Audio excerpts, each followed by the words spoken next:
what got me in real estate, it was two things. First of all, being broke, Yeah. and second of all, being burned out from my tennis. Yep. I was teaching 60 hours a week. So one Friday night, I come home and I'm like, what is the American dream that people talk about? Like, Yeah. what is it? Hello, you're listening to Ready, Set, Go Real Estate Investing Podcast, presented by Brandon Elliott. This show will be going over all aspects of real estate investing and is intended to educate, motivate, and prepare you to take action on your first or next real estate investment. For more information, please visit BrandonElliottInvestments.com. Thank you for listening. Welcome back, everyone, to Ready, Set, Go Real Estate Investing Podcast. I am your host, Mr. Brandon Elliott. I'm excited today. We got Connecticut in the house. Let's go. Specifically, Andreas. What's up, man? How we Yeah. doing today? I'm doing great. I'm very excited to be here and cannot wait to start this. Dude, one of the things that caught my attention so much, you said $0. $0 for marketing. At this point, you have over 60 units. A majority are from Section 8 and the other half for student housing, which is awesome. I love both of those. I've done both of them. That is Yes. incredible. A lot of profits, a lot of sometimes headaches too, depending on how you're managing it, which you do have your own internal rental team. You got a couple employees handling that side of things. So gives you time for what you're also doing is about 3 to 5 flips per month. I mean, that's right. That's full time, baby. That's a Yeah. good amount. So, but Yeah. $0. Did I hear that right? $0. Yeah. In fact, 2025, I spent about $15,000 in between March and October, and I didn't get one deal. So it was like, yeah. So 15,000. I hire cold callers. I bought a lot of lists. I had a lot of subscriptions with a lot of websites that I'm not gonna mention here because I don't want any trouble. But Yeah. the truth is that the quality of leads were okay, Sure. and then we worked them. We try to set some appointments, but again, we are such a tight market in Connecticut that by the time that I call, there's already 4 or 5 people talking to the owner. So Yep. that Yeah, was the the list hardest was part. the list was kind of used and abused, right? It's always out Yeah. there. Yeah, So might as well just use like PropStream or something like that. yeah, so you are in a very competitive market. I think in Yeah. many areas nationwide, there are some markets like yours that are just very competitive. And so I'm excited to hear more about how you have been able to get your strongest ROI off of real estate deals without using a dollar to even begin and get your marketing out there. But there's a couple other highlights that I want to acknowledge and give you your roses for here. I mean, you wrote a book in the past about mindset and taking action, which is awesome, as well as you have a second book coming out Yes. in regards to real estate. Excited to hear more about that. You've also owned a tennis academy club in the past, partial owner that you ended up selling that about a year ago, which is incredible. Yeah, So yes. talk to me, man. Out of all the different things that you've been doing, for anybody out there that doesn't know who you are, where you're from, your background, do you mind just giving that 30,000-foot view of how we got here today? Yeah, so I'm from Dominican Republic, born and raised. I played tennis since I was, at 9 years old. I go to Puerto Rico because I get a scholarship, and by the time I go to Puerto Rico, I have 3 scholarships in the U.S. and big colleges. One of them was UGA, University of Miami, and it was great. Like I have all this opportunity, but they don't offer 100%. So I end up in Puerto Rico, which I had 125% scholarship, which it doesn't exist today. Amen. Let's go. Come on. It's illegal now to give money to athletes, but I got some allowance every month. So then I come to the US, played professional tennis for 2 years. I did okay, and then I realized that I was losing some money, and in Connecticut it was really hard. That's how I got in Connecticut, because my coach was here. And from there, I started to teach tennis, fell in love, then taught for 5, 6, 7 years, then built my academy in another club. Then I was part owner of another club. And last year, I'm like, let me just go full on in real estate. I have a kid, he's 2.5. I'm like, I cannot be spread so thin. So at that point, last year, I had 55 units doing maybe like 1 or 2 flips per month, a 2.5-year-old wife, and all that. So I'm like, let me just go full on of all the things that I enjoy. I enjoy teaching tennis, but it's tennis has been, for whatever 20 plus years. It was time to go. Yeah. So what got you involved in tennis? And I'm sure just that work ethic and so forth. There's plenty to go professional in anything. It takes trials, tribulations, it takes work ethic, it takes a lot of discipline that I'm sure you carry over into your everyday life now as well, right? Yeah, absolutely. I mean, in tennis, the best part in tennis is you lose a point, you can still recover. Yeah. It's not like basketball. If you're losing by 30, there's no reset button. In tennis, there is. Like, you lose the first set, you can come back in the second. So I think there's a lot of tennis is a really, really tough sport, especially if you're playing professionally. And the mindset that I adopted is, in order to be good at one shot in tennis, you need, let's say, 6, 7 shots, which is forehand, backhand, serve, volleys, all that. But in order to perfect one, you gotta hit those 10,000, 20,000s the same way, and you still improve. There's never the great thing about tennis is, like, nobody has a perfect forehand. Not even professionals. They're always, evolving. So that's a mindset. For me, real estate, it's actually, in a sense, it's easier because I already have that mindset where, like, if I lose here, and there, I'm gonna get up and recover. And the truth is that in tennis, you lose more, especially in professional tennis player. You lose more than what you win. So Yeah. it doesn't matter. Real estate is the same thing. You lose in one deal, you make in another. So So how did you get into the tennis club? How did you start kind of leading and having some ownership in there? so I worked for a long time in a tennis club as a director, and it was time to move on. And the owner of the other club said, "Hey, let me make you this offer. I want to bring this club up. I want you to bring all the programs to be successful. I know you're my guy. What would it take?" And basically, we agreed on a price. I put very little out of my own money to build that. And then last year I exited both the ownership and I sold pretty much I had a 450 clients Like a book of database. business, Yeah, basically. so Yeah. I sold what we call the intellectual value, which is the clients, Yep. clientele and all that. Yeah. Nice. I love that. And what sparked that interest of just getting out of that at the time? Like, selling the business? Yeah. I think I knew I couldn't scale it like I'm scaling the real estate. Like, Yeah. I knew that if I want to scale it, I needed to have all people on board. Sure. And, at one point, they didn't want to invest in infrastructure. They didn't want to invest in programs. So I'm like, Yeah. there's much I can do, Yeah. So you're more of a visionary person. You see opportunities, and when you have partners, that was probably something you learned when you're not in full control. Then there's other people trying to hold you back. It's a little bit more difficult. Yes, 100%. I mean, I do have partners in real estate. I have a great partner now, and I own properties with 2 other partnerships, Okay. and it's great. But I learned so much about partnership because I think that people go into, especially real estate, into partnership because it's convenient, but not because it's convenient to own a property with someone because you need the cash or you need that deal to happen.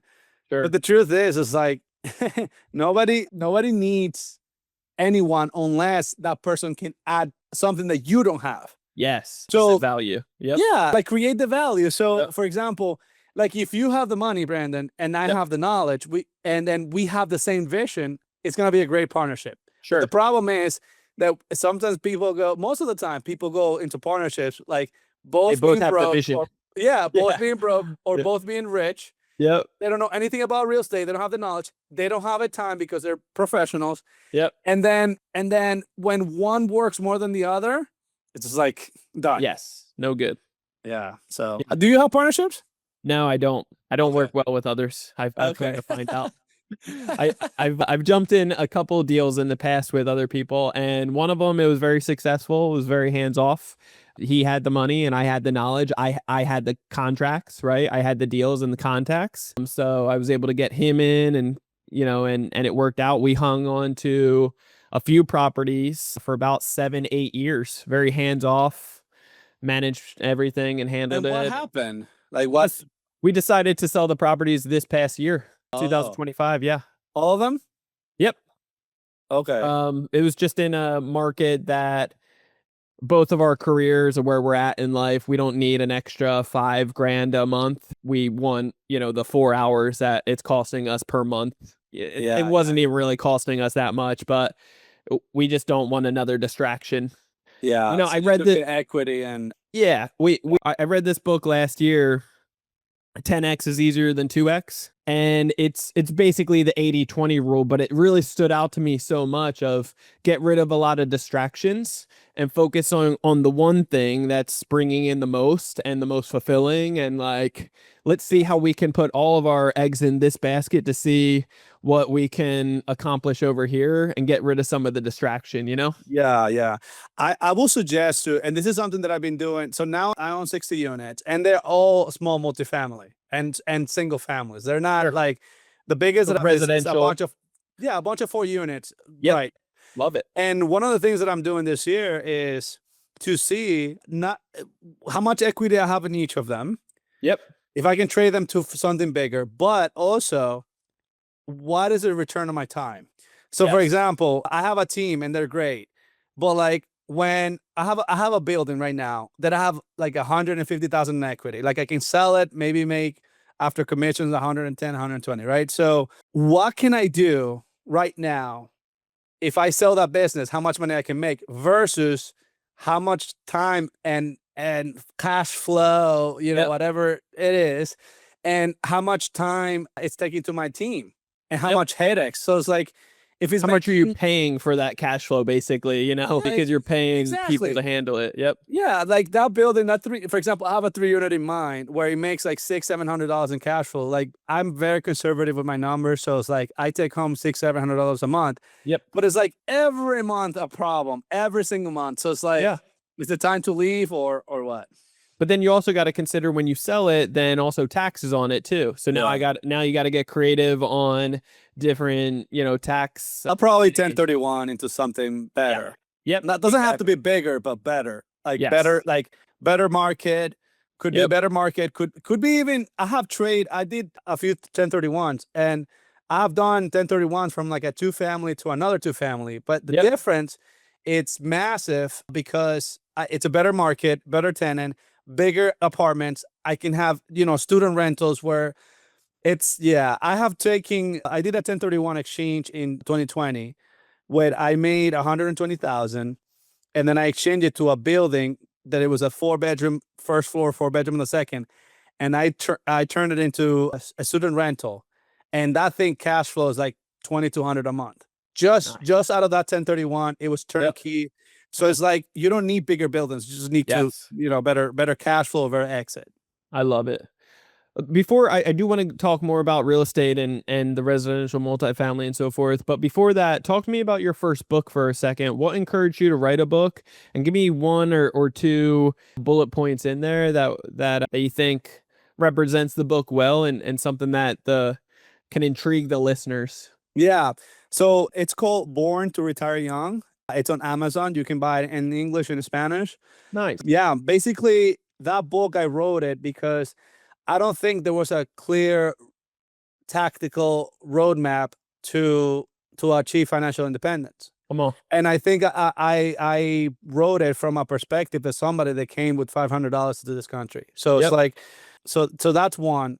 The second, so the book, it's about mindset. It's obviously real estate. It's more towards rentals. I talk a little bit about flipping there. And I think it's a great book that not only is my goal is not motivate you because that will phase out. My goal is that you take action, that you implement the same thing that is in the book and then just do it. And I think, and I have students and I have people that have reached financial independence in less than 10 years. I mean, it takes time. Yeah. But I think it's possible. Definitely. I mean, I did it. Yeah. Yeah, it doesn't take a lifetime. When you have real strategy, you have real plans, and you're really going after it, you can get incredible results over time, which I love. A lot faster than many people can think. But we live in a day and age that everybody expects like instant success overnight, Instagram model type of thing. And That just, my friend, isn't possible. That doesn't work out. It doesn't work out. And the people that are, showing the Rolexes and all that and the cars are probably highly in debt. Yeah.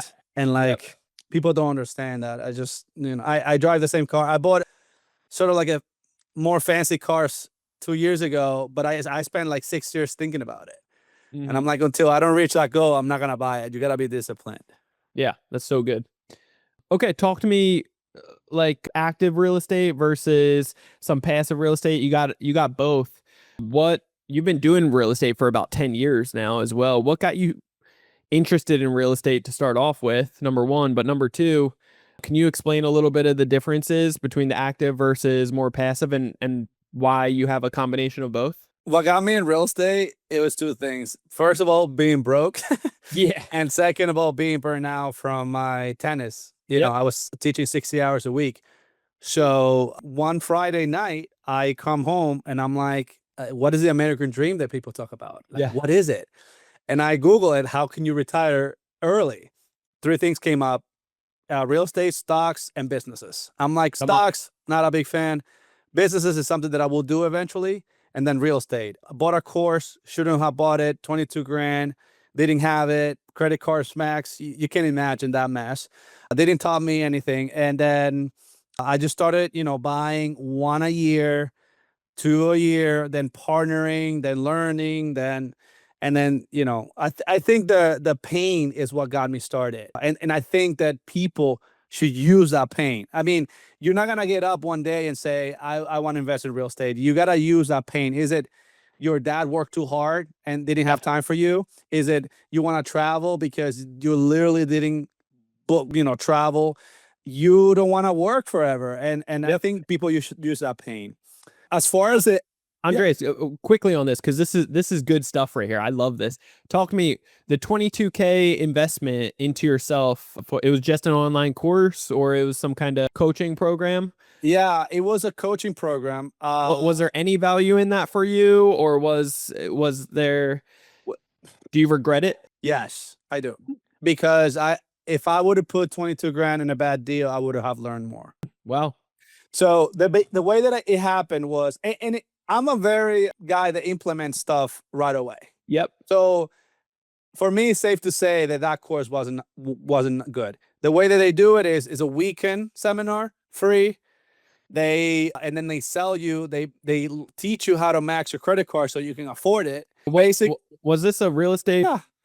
Was it Fortune Builders or what? No, it was a Rich Dad Poor Dad. Okay, gotcha. Yeah. Okay. I don't know if they exist, and again, I don't want Anymore. Yeah. Anyway, so I go there, weekend seminar. Then you got a weekend full of classes in Virginia, and then you get a mentor for 3 days. Yep. So the mentor was worth a little bit. The courses was very general. They give you a lot of information. I just felt like there wasn't true professionals teaching it.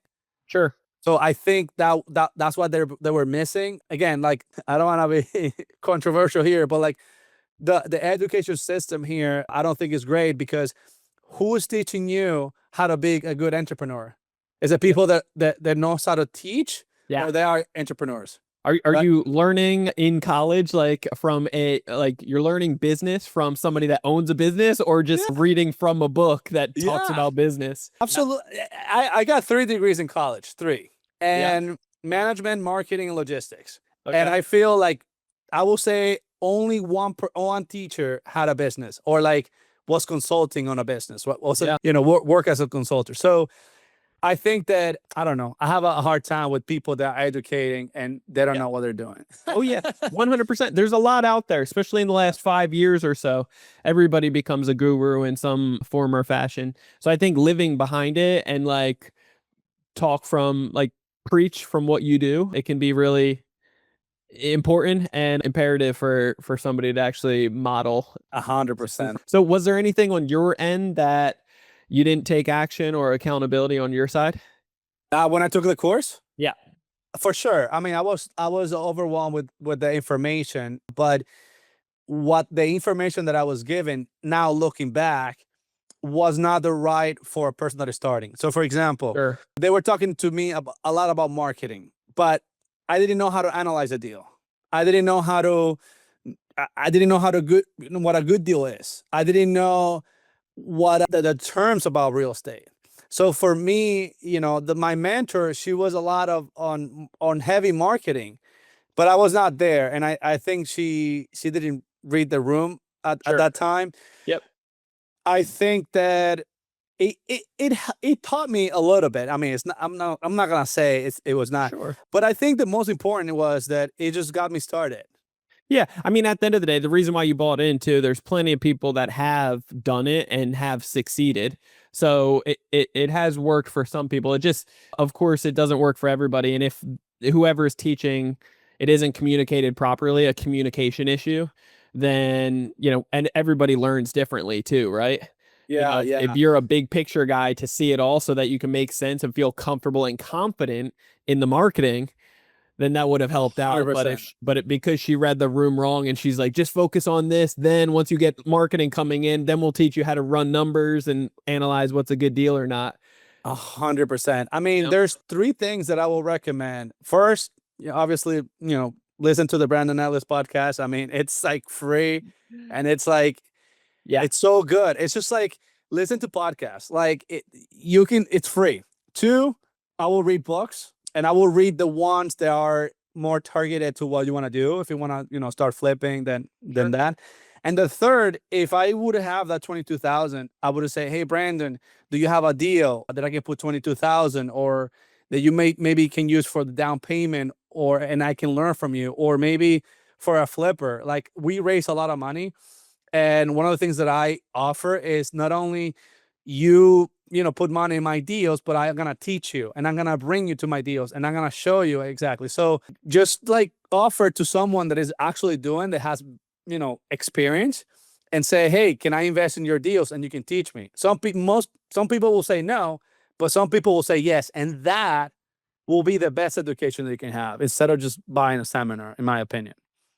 That's good. I like it. So talk to me, the difference between passive and more active income for real estate. Why did you start with both right from the beginning for the last 10 years, or was one heavier than the other? Why do you have both now?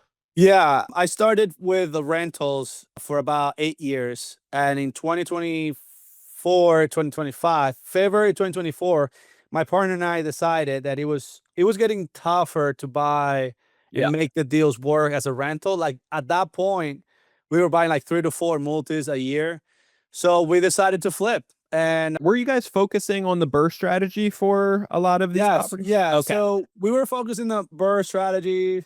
Again, long term. Yep. I did 2 creative deals, very creative. We can talk about it. Very super creative.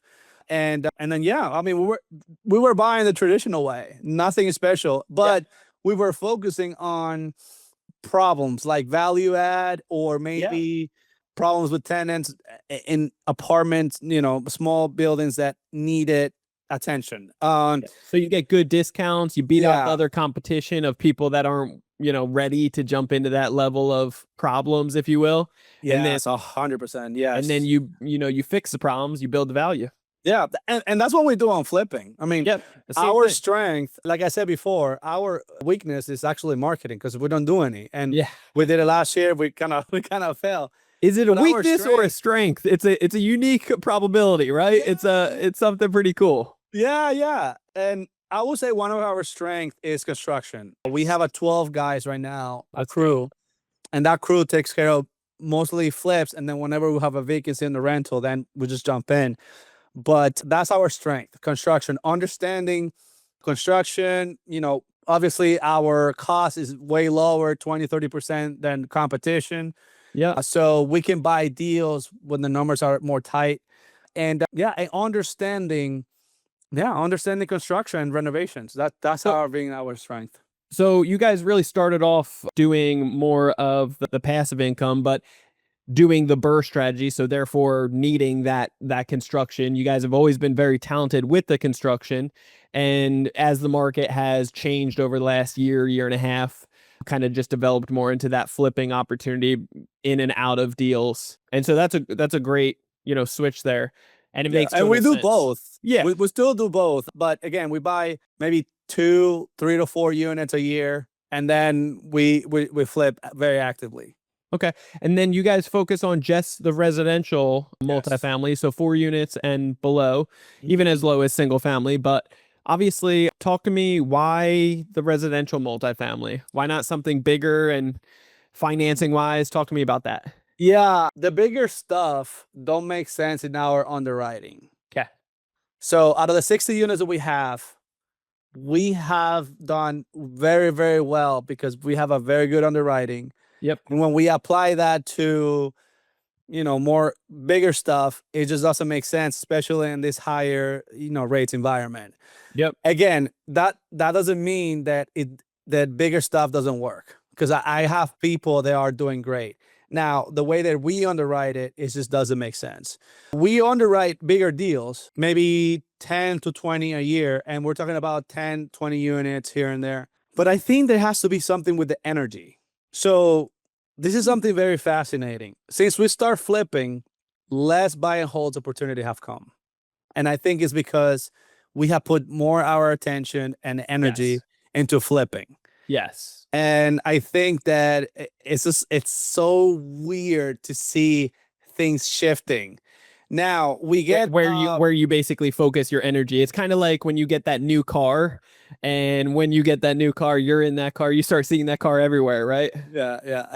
Exactly the same. So we're not opposed to buy bigger stuff. It's just, Yep. I think also a factor that a lot of people don't know is that when you buy bigger stuff in Connecticut, especially we are very in an old, housing market, insurance are through the roof.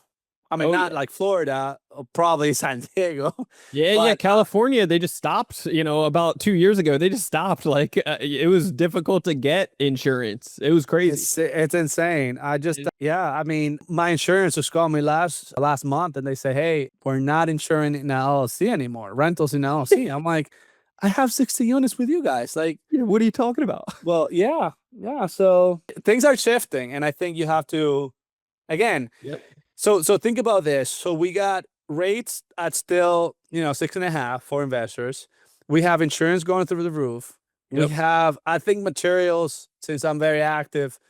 Yes, they're higher than a few years, but not like COVID times. Yeah, Labor has gone up. Yep. So it's like, and in Connecticut, things are still either going up gradually 3 to 5%. Some markets we're seeing 10 to 12. But right now, I mean, things are, pretty overpriced, and Yep. so it's hard. Yeah, people are scared too. They're not taking action. Even those who do qualify, they've been just sitting on the, on the sideline for a while. So it's a weird situation. Right? Yeah, it's strange. Yeah, we want to buy more rentals for sure, but Yeah. it have to. There's two criteria. Number one, either value add something that we can increase the equity, or we can get cash flow from 0 to 6 months. That's one of our rules. If we can cash flow and meet those two, or one of the two, that's great. The problem is people want top dollar with like $800 rent, and it's like, Come on. when the market is 1,300-1,400. Yeah. So that doesn't make sense. Yeah. So, with residential multifamily too, so obviously focusing on that because of the market, specifically that location, it pencils out more with underwriting. Also with financing, right? Financing, you can get a little bit better terms and so forth. So yeah, I love that. When it comes down to financing these deals in general, how are you going about it? The rentals or flips? Both. Okay, so rentals, we use a burst strategy. Pretty much most of them. We either put our cash, most of the time we put our cash, renovate, rent, repeat. The flips, we do 3 things. Number one, we raise a lot of money through social media. Last year, within 2 years, we have raised a little over 2 million, which in Connecticut goes a long way, not in San Diego. But the second part is we have a lot of lines of credits from banks, home equity lines of credits too. And then the third one has been hard money. We use maybe 3 out of 10 deals. We use hard money, and it has been a combination. It depends on what the urgency of the deal is. Like, we close deals in 7 days because we have the lines of credit, or very rarely we use our own cash. Maybe twice a year for flips. And again, it all depends on the situation. Yeah, and that's how you stay competitive, right? When you have the financing dialed in, when you have opportunities, you can beat out the other 20 other offers. You Yeah. get all cash, no contingencies, close in 5-7 days. Yes. You I go always hard tell right away people- on it. Yeah, Brandon, I always tell people that my advantage is that, and this is how when you're flipping houses, this is what you can do to eliminate your competition. Most of the investors, they use hard money loans, right? Sure. Most of the flippers. So one of the things that I do is, listen, hard money loans, number one, will need an appraisal most of the time, and number two, the soonest that they can close, for the most part, is 2 weeks. For the most part, 10 days, yes, I've seen it, but for the most part, 2 weeks. So I tell them, I will close it literally if title comes in 3 days. I'll close in 3 days. Yep. The other As fast as the title company can go. Yeah. right. The other companies, for example, I have gotten houses where I have like underground oil tanks, and if you're using hard money, they won't land on that on it unless you inspect it and they make sure that there's no oil leaks. Wow. Oh yeah. So I have bought 3 houses last year, and again, it's a very scary. I won't recommend it to new investors, but again, I made money because again, I bought cash. If the deal is great, but that tank is leaking, underground tank is leaking, they will not land. No matter how good the deal is, they will not land. Wow. So- That's crazy. Oh yeah, I got a lot of crazy stories too. Yeah, guys. Also, at the end of the day, getting the finances down is very, very crucial. That's one of the things that got me started into real estate, is utilizing the power of 0% interest credit and credit cards, but all types of, forms and related to credit. So if you are looking for funding and wanting to start a business, grow a business, scale a business, take your real estate down and utilize OBM, not OPM, not other people's money, but other banks' money, so you can sleep like a baby. You can check out creditcounselelite.com. That's www.creditcounselelite.com. We'll show you how to get a lot of this. Wow. Use it for good debt, not bad debt. Don't be a fool with it. We'll teach you how. Let me ask you this, and again, you can go as if I'm new to real estate and I'm savvy, but I don't have money, what will be the 3 or the 4 easy steps to get credit to buy real estate? Like what do I start? For real estate, Yeah. or for just anybody looking to get funding? No. So I have a deal, but I don't have a funding. Yep. What will be the 3 steps using what you teach? Yeah. Well, what's cool is when you have the deal, right? You have a contract, you have power. You can go to banks, you could go to private money, hard money lenders. You can get the capital if it's a good deal. And it's also, if you don't have enough knowledge or education, you can find out from other experts that lend frequently. Once they look at your contract, your deal, and they say, well, the numbers aren't as sexy as you think they are. So that's somebody good to reference with in the beginning.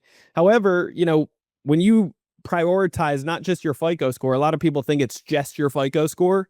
In fact, there's 45 different metrics on how these banks and lenders are judging you. If you don't understand that, because it's not being taught in school, it's not being taught at the dinner table growing up, unfortunately, doesn't mean it's your fault. It's just, it is your problem. That's what most people need to acknowledge. And so once you understand that it's your problem, and if it's meant to be, it's up to you and me type of approach, you'll start figuring out there's 45 different metrics. Once you understand the rules to the game, that's how you can actually start playing with confidence and boldness. You can get up to 90% approval odds. You can get the highest limits and the best terms and conditions. Good. So good. Yeah. We have a list of 9,500 banks nationwide as well. We have it broken down state by state in order from top to bottom, which ones are giving out the most funding. And we even have bank connections that help out with your application. So again, check out creditcounselelite.com. Happy to help anybody that comes our way. Andreas, going back to contractors, you said that was one of your main talents and special abilities within the last 10 years in real estate for you guys. Give me 1 or 2 things that really set you guys apart when it comes down to your crew and contracting, because I think it is a very common place where a lot of beginning real estate investors make that initial mistake. and have a lot of issues because contractors typically work more with their hands and investors work more with their mind. And like, it seems logical here, but the contract, and miscommunication, right? It's always Yeah, a yeah. human issue. Yeah. So our strength is obviously we have our team in-house. And when I say our team in-house, carpenters, flooring, minor electric, minor plumbing, we have in-house, and then we subcontract the rest. Now, if people are listening to this, there's two things that I always tell people when they hire contractors. Number one is to have clear expectations. Yes. And that's something that people are afraid to because they're new to the game. They just tell the contractor, put that flooring, but they don't have expectations about, I don't want any sagginess in the flooring. I don't want any gaps in the flooring because they're afraid. Yep. Right. And the second thing is, have good contracts. One of the things that you can do is actually use AI, like ask ChatGPT, I need a contract. I'm hiring a contractor.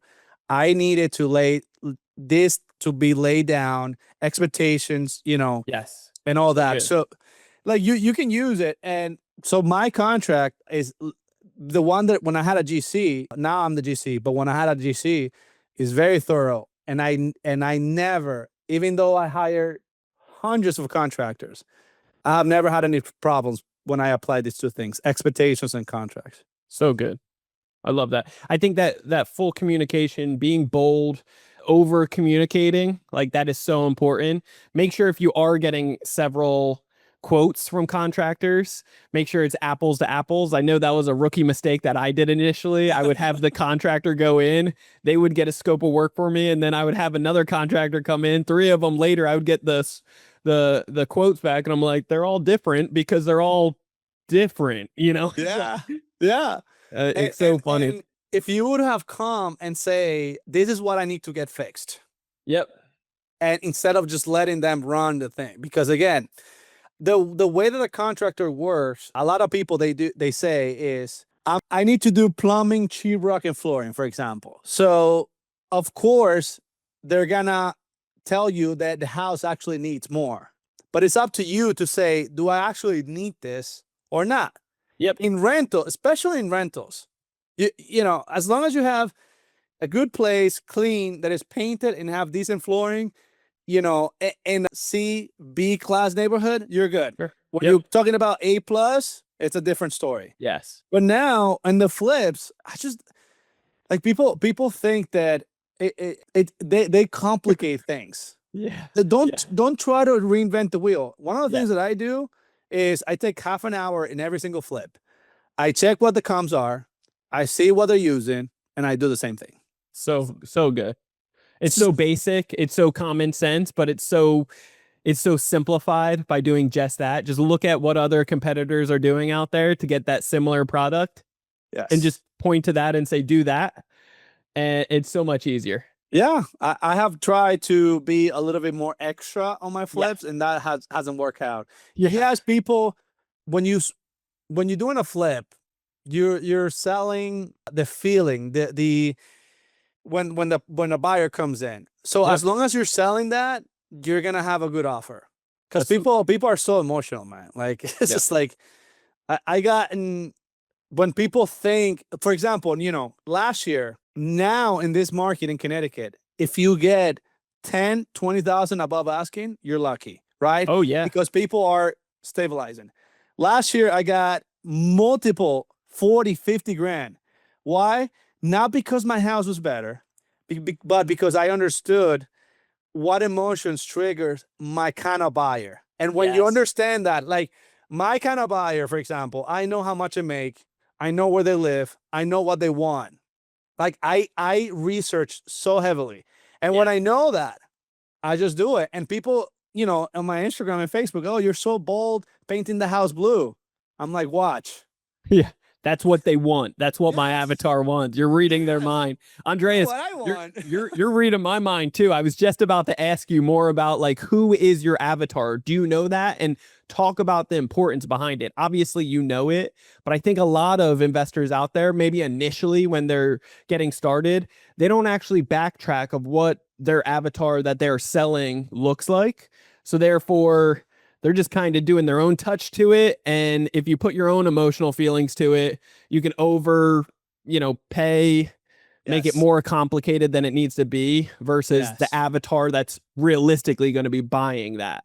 Yes. Let me tell you, I mean, I made so many mistakes, but Yeah, same here. for example, a few tips quickly that I can give to the audience is number one, people think that you need different colors in a house. I Mhm. paint literally one color the whole house, Yep. and I paint it flat to hide Yep. more imperfections. Yep. So let's just start there.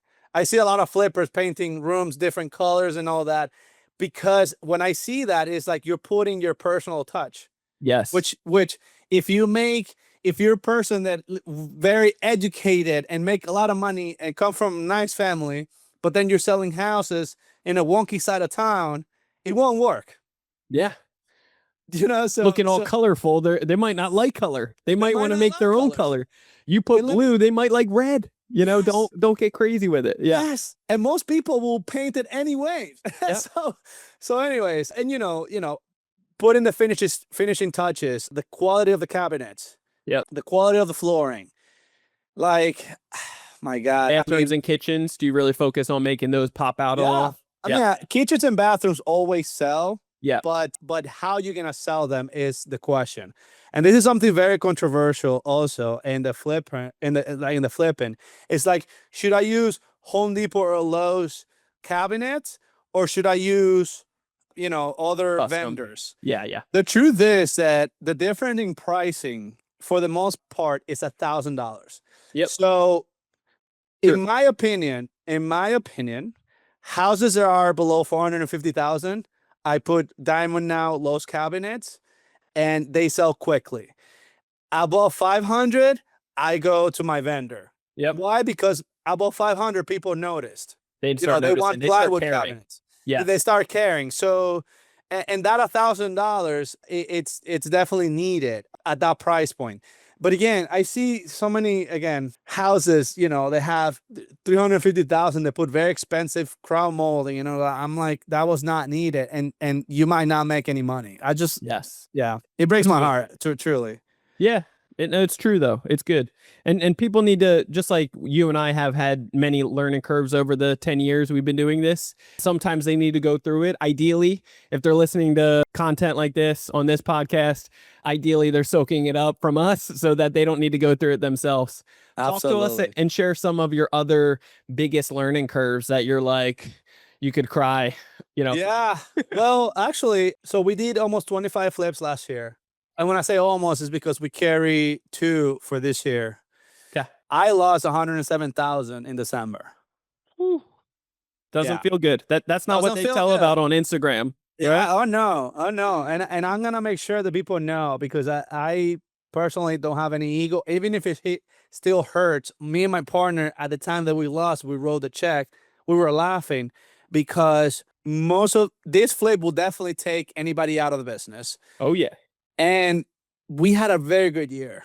So when you start flipping houses, owning rentals, if you have 10 flips or 10 rentals, don't look at it as I have a bad loser. Look at it as the whole picture. Yeah. And we were laughing Numbers because this was with the money that we made. I mean, it was substantially, but it wasn't like, oh my God, the whole year, we didn't make anything. Like, we made really good money. So it's just like, see it as a whole picture. I love that. Talk to me about the creativeness. I know that you've had some different structures and creativity over certain deals in the past. Give me something that the listeners could potentially do on their own, but also I want to hear about one of your most creative. Yeah, I will say the most creative I did it in my second year investing. So Nice. yeah, this is, I freaking love to tell this story because I didn't know what I was doing and I just did it anyways. So Come on. So It always beats. yeah, and I was so scared because I was dealing with other people's money. So I had in the tennis business, I met 2 people. They have some money. And then I want to grow, but with my 70,000 year salary, I'm like, I can buy maybe one rental a year. Yeah. So the way that I did it, I'm like, how can I make this work? So I found this house for 150,000. We made it a student rental, but I said to them, I found a deal, I renovated it, I manage it, and then you guys buy it. They were like, okay. So there was 3 people, me and 2 others. So each of us put $50,000, but I said, how about if you lend me that money and I pay you whenever I can? No rush. Like I can pay you monthly, yearly, every 10 years. They say, no problem. We don't need that money. We need to get in the game. I'm like, great. In addition, I had a piece of land that because I asked the owner, hey, there's a piece of land here. It's like, oh, it's not buildable. Do you want it? And I'm like, yeah. It's paying $1,400 a year in taxes. I'm like, I wanted it. I'll figure it out. Yeah. I'll figure it out what I'm going to do. $1,400 a year. That's it. Yeah. So long story short, we got into the deal. We made it a student rentals. We turned it at 3 bedrooms into 4 bedrooms. It was cash flowing. It took a month of renovations. We got the piece of land.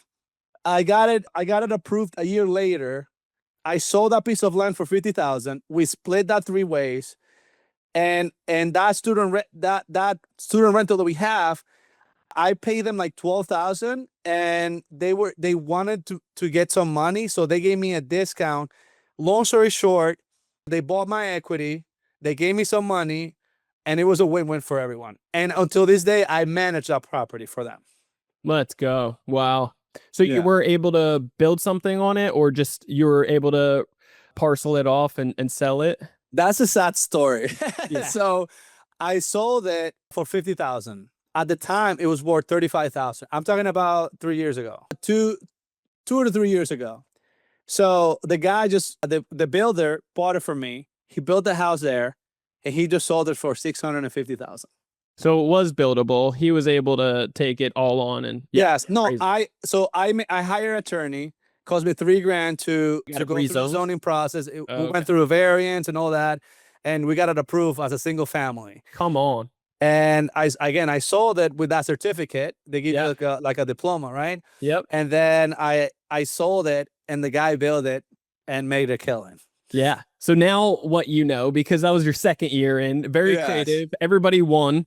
Yeah, But 2017, yeah. you can see yourself now of like, if I could get another opportunity like that, I'll For build sure. it myself. You know? For sure. I mean, if you can build right now for $2 to $3, even $3 square feet, and you can get a piece of land for $350, Yeah. and sell it for $650. I mean, we're talking about after commissions, probably like a, 240,000, Oh, yeah. 250,000. So it's like, It's I'll wait 3 years for that pay. We're doing ground up construction right now on a couple of different properties that we've done the burr strategy on. Oh, nice. And so we've already got our money back. We have a bunch of equity in the property. It's renting out, making great cash flow, but now we're building 3 units on it. And In California? yeah, and it costs $300 a square foot to build, but it's worth like $900 a square foot afterwards, tax free. my- It's just wild, but it's taken me years to be able to get this permit approved. So it's Yeah. the long process, and originally I wanted to sell it, but luckily we were able to do the burr strategy and a bunch of So bunch of you wild got your money back. You got Cash some flow. cash flow. You got tax some benefits equity. too. We've done a cost segregation already, but yeah. Oh my God. And your capex and maintenance are nothing because it's brand new. Yep. It's going to be incredible. So yeah. And that's part of, learning over time, luckily, but been there and done it as well. One of my most creative deals was in my neighborhood. I bought actually 4 different properties in my neighborhood in the past, which was cool. Different location that I lived at, but one of my neighbors wanted to sell, and I was able to lock in a contract for $1 down. And if I would have closed on it, I would have been able to we were going to build 8 units in the back, and it was already a duplex. So it was really wild. That would have been incredible. However, they came into a bunch of money. They didn't want to sell anymore. They were attached. But the good part is this: I was able to structure the contract well because they kept on extending it. There was consequences if I didn't perform. They would get paid out. But vice versa, there was consequences if they didn't perform, and I got paid out. And so I actually got a check for 50 grand. Oh, so they pay you out. Yeah. And so they're, Luckily. structuring the agreement is very powerful. Oh my God. You So, should talk more about that in the yeah. future, because Yeah, man. people think it's just two ways. It's like, oh, they fell out of the contract. Okay, bye. It's like, no. Yes. Yeah. Yeah. You want to make sure that there's consequences and pros and cons on both sides. Yeah. At first, of course, they were like, "Oh yeah, if you're just only going to put down $1, there." And I said, on my end, yeah, well, there's definitely consequences if I don't pay. Is that fair enough? And they're like, "Oh yeah, of course, I'll take 20 grand, 50 grand. Yeah, of course." Yeah. Well, you knew. So the beautiful thing about this, Brandon, is like you knew that you wanted it. Like you really wanted it. Yeah. So if they don't perform by any chance, like if they backed out, it's like one clause made you 50,000. It's like that could be a great title also. Yeah. Yeah, I've talked about it in the past. This was a couple years ago, but really, really cool things that like I knew they're not going to deny that and say, "Oh, they were excited. Oh, 50 grand if you don't perform. Yeah, we'll do that." But because they were so excited for it, when I flip it and say, "Oh, and vice versa, if you guys don't, then it would be 50,000." And then they're like, "Oh, but they already were so excited for it that they said, "Yeah, that does make sense. That's accountability." Okay. That makes sense. So Awesome. powerful stuff. Talk to me about, overall these deals in general. How are you really getting these deals without actually marketing? Have you just networked your face off to everybody and their grandmother knows who you guys are, what you represent, how you can perform, and it's a safe bet? They always just bring deals to you, or are you scanning Facebook? Like, what are you doing to get these bandit signs? Yeah. How are you doing it? It's three things. Number one is hunting on the MLS. Cool. I have access to the MLS, so I call it hunting, pretty much every day. Yep. See what other people are not seeing. Bad photos. Are you looking at brand new things, or are you looking for old things? I'm looking for distress. Okay. I'm looking for like houses that look like they're gonna fall off. Yeah. So that's one. And I'm also looking for bad pictures because I know I can get a discount. Yep. If a realtor doesn't take the decency to have good pictures, They don't know what they're doing. that means they're not getting good commission. That means that just the people just want to get rid of the house. So that's one. Number two is I network through.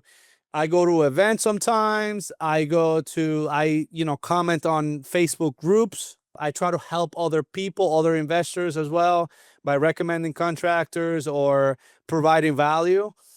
And then number three is the most important one. I just put the damn offer. I put offers on everything. We do probably like 10 to 20 offers a week, if not more. I love this. Talk to me for those out there that are brand new, that have, this whisper in their ear negatively thinking, well, I don't want to give a low ball offer, so I just won't submit anything. How do you overcome somebody's, like, how would you handle that objection? If you don't compete, if you don't play, you can compete. Yeah. That's the first thing. So if you won't compete if you don't put an offer. If you are if you're seeing the properties, you are the spectators. Yep. You will never be the player because, again, you don't train. It's as easy as put offers. What's Wayne Gretzky's quote? It's like, you miss 100% of the shots that you don't take. You don't take. It's like, Yeah. It's so true. It's so, for me, oh my God, I cannot fathom how people don't put offers. Yep. People are so afraid of other people's judgment. Yep. When in reality is the other person don't care about, Yep. They don't even judging you. That's your own thoughts. Good. When we put an offer, people don't put lowball offers because they're afraid of what the realtor can think about them. But the truth is that the realtor is not thinking about anything. You are thinking that you are dumb and you're not putting a good offer.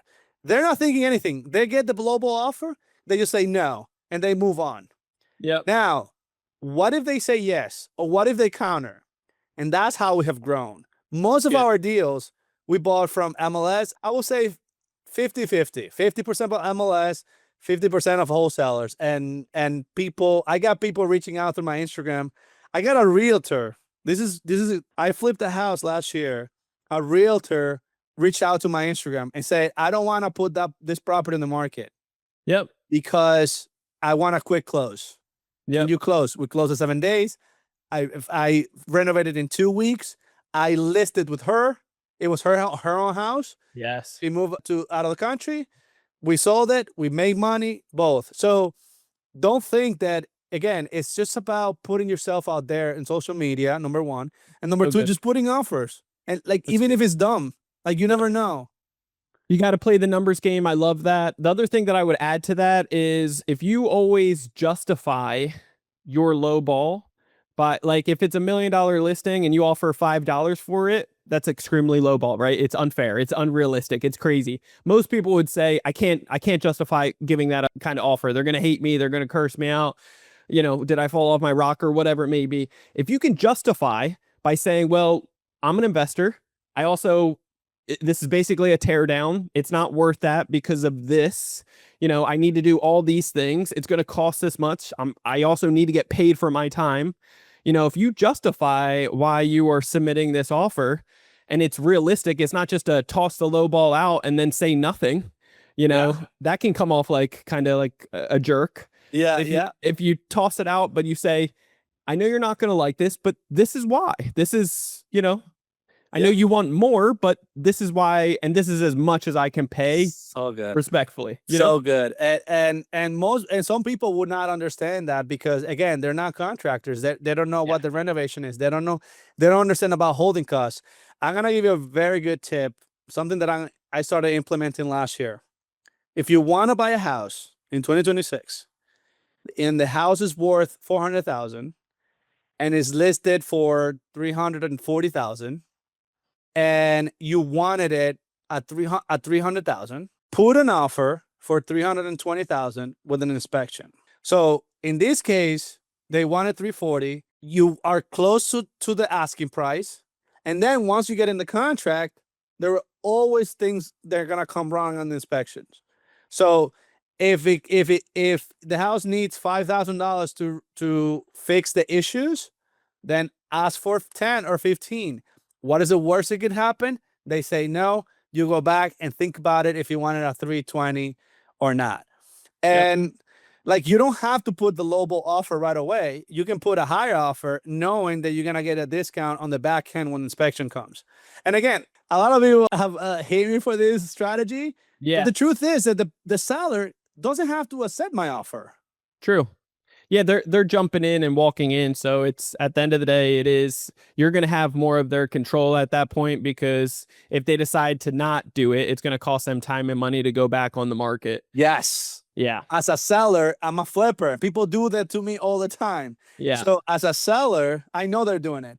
As a seller, it's so painful to go back on the market. It's like, and then again, when realtors know that house has been on the market, especially multiple times, they don't want to keep relisting because it's sort of like bad reviews for the house, right? It doesn't look good.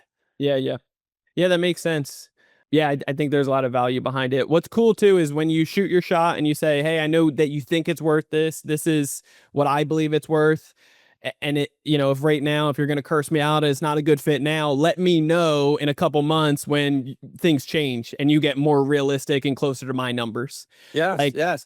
I've followed up every couple months in the past, and 6 to 9 months later, that same deal, they start coming back to me and I got it 70% of what they originally, and my offer changed as well. And it's like, you can tell now that I was a little bit correct. You're in a real tight position. Now you're going to just offload it to me, you know? Oh my God. So good. This is so good. It's just like, it only takes you 5 seconds to say, hey, if you change your mind, I will be here. Yep. You know, and then follow up to get in front of them. It's like a mailing campaign. It's you are that friendly guy constantly checking in to serve their problems, like really help them. And 100%. So I love that. So good. Andres, talk to me, wrapping this up. Any final thoughts that you would give to the listeners, and then how can they get a hold of you? So I am on Instagram and Facebook. My Instagram is Andres, Andres, Bernal, Berna. And then instead of an L, you can put a 1, And then on Facebook, I have my own Andres Bernal. I'm gonna start a podcast soon, just like you, Brandon. So we'll definitely chat later on. So I hope that you're tuning in. Especially the podcast is gonna be only about flipping and rentals. I'm gonna very niche down. So if you want to learn, stay tuned.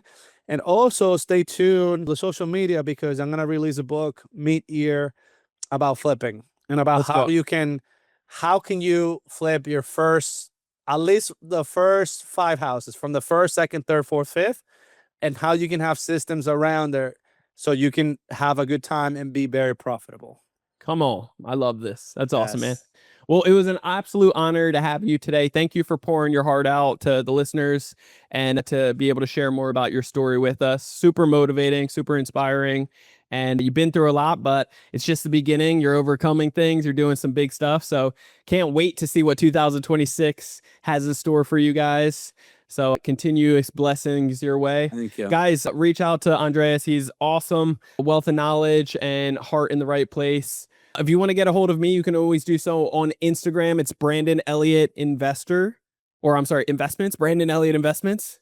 It's only been like 10 years, right? Brandon Elliott Investments on IG. Otherwise, our business page on IG is going to be Credit Counsel Elite. Feel free to reach out, DM if you have any questions, funding related. If you're looking for up to 500,000 with rates as low as 0%, getting up to 90% approval odds, repeating it every 6 months per person, and getting the best terms and conditions, highest limits possible, not wasting your damn time, then check out creditcounselelite.com. That's creditcounselelite.com.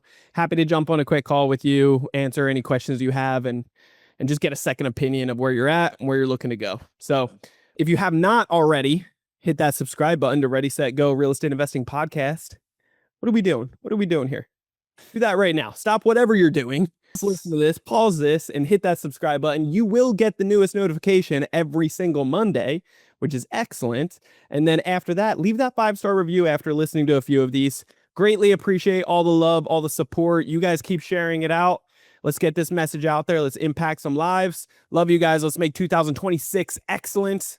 And we'll see you guys on the next one. Until next time, God bless. Andreas, appreciate you, brother. Thank you. Thank you so much. So happy to be here. This has been another episode of Ready, Set, Go Real Estate Investing Podcast, brought to you by Brandon Elliott.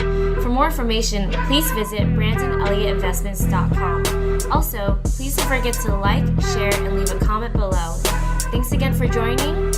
Until next time, God bless.